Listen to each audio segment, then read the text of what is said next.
Iran Israel युद्ध के बीच America का बड़ा कदम। अमेरिका की सेना ने जंग की तैयारी शुरू कर दी। अपने ठिकानों की रक्षा करने के लिए ये यूएस की बड़ी तैयारी। यूएस के 30 से ज्यादा एयर रिफ्यूलिंग टैंकर रवाना किए गए हैं। बड़ी खबर इस वक्त की, एयर रिफ्यूलिंग टैंकर यूरोप की तरफ रवाना हुए हैं। ये बहुत बड़ी खबर इस वक्त की, बहुत बड़ी जानकारी आ रही है।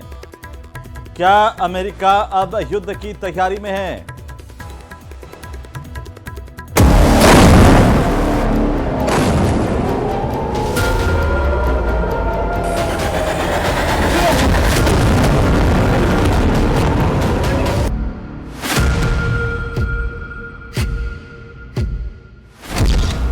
क्या ईरान में मचने वाली है भारी तबाही?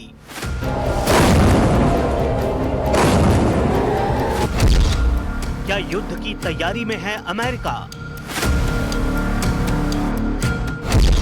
G7 समिट से अचानक क्यों निकले ट्रंप?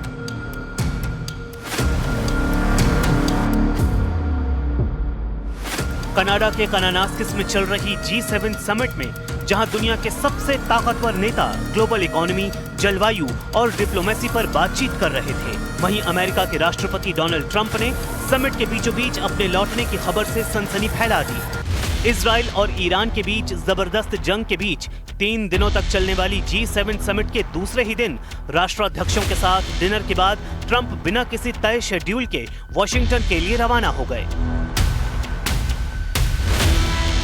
कनाडा से निकलने से पहले ही ट्रंप ने नेशनल सिक्योरिटी काउंसिल को सिचुएशन रूम तैयार रखने का आदेश दिया।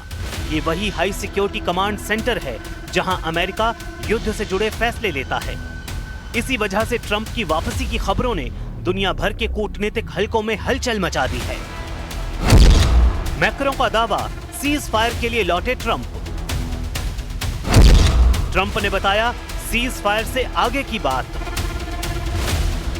डोनाल्ड ट्रंप ने समिट छोड़ने से पहले ही ईरान को चेतावनी दे दी थी और हर किसी को तुरंत तेहरान छोड़ने के लिए कहा था। ट्रंप ने साफ किया था कि अगर ईरान अपने न्यूक्लियर प्रोग्राम को नहीं रोकता तो हालात नियंत्रण से बाहर जा सकते हैं।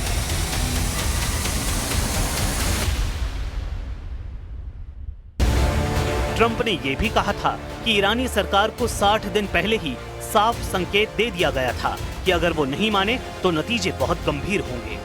ट्रंप के अचानक कनाडा से लौटने पर कयास लगने लगे हैं। फ्रांस के राष्ट्रपति इमैनुअल मैक्रों ने दावा किया कि ट्रंप इजराइल और ईरान के बीच सीज फायर के लिए गए हैं और ये एक अच्छी खबर होगी। The president spoke a few minutes ago to say that there were ongoing discussions, which is a good thing. And so if the United States of America can achieve a ceasefire, it is a very good thing. And France will support it, and we wish for it. हालांकि Macron के इस दावे को Trump ने गलत बताया है। Macron पर भड़कते हुए ट्रंप ने social media platform truth social पर लिखा कि पब्लिसिटी पाने की कोशिश में लगे फ्रांस के राष्ट्रपति इमैनुअल मैक्रों ने गलत दावा किया है कि मैं G7 समिट जो कनाडा में हो रही थी इसलिए छोड़कर वॉशिंगटन लौट रहा हूं ताकि मैं इजराइल और ईरान के बीच सीज फायर पर काम कर सकूं। गलत। उन्हें जरा भी अंदाजा नहीं है कि मैं वॉशिंगटन क्यों लौट रहा हूं। लेकिन इतना तय है कि इसका सीज फायर से कोई लेना देना नहीं है। मामला इससे कहीं बड़ा है। जानबूझकर हो या नासमझी में, इमैनुअल हमेशा गलत ही होते हैं। इंतजार कीजिए, आगे और बहुत कुछ होने वाला है। ईरान इजराइल टकराव ने बदली G7 समिट की दिशा। अमेरिकी अखबार वॉशिंगटन पोस्ट के मुताबिक समिट के तीसरे दिन ट्रंप को यूक्रेन के राष्ट्रपति व्लोदिमीर ज़ेलेंस्की और मेक्सिको की राष्ट्रपति क्लॉडिया शेनबाम से मिलना था, लेकिन दोनों नेताओं से अपनी मुलाकात छोड़कर ट्रंप अचानक अमेरिका लौट गए हैं। ईरान इजराइल टकराव के बीच G7 समिट का एजेंडा पूरी तरह बदल गया। जलवायु, व्यापार और कूटनीतिक चर्चा की जगह पूरे G7 समिट में ईरान इजराइल संघर्ष छाया रहा। G7 ने संयुक्त बयान जारी कर इजराइल का खुला समर्थन किया है और कहा है कि इजराइल को अपनी रक्षा करने का पूरा अधिकार है।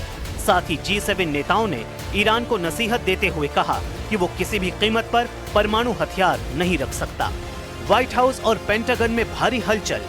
वॉशिंगटन से आई एक रिपोर्ट के मुताबिक जिस समय ट्रंप G7 समिट में दुनिया भर के बड़े नेताओं से मिल रहे थे, उस रात व्हाइट हाउस और पेंटागन में अफरा तफरी मची थी।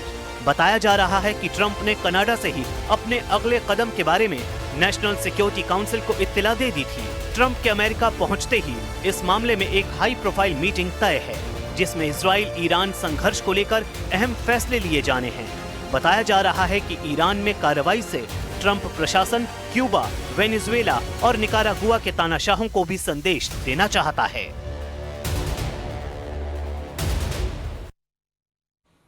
तो वहीं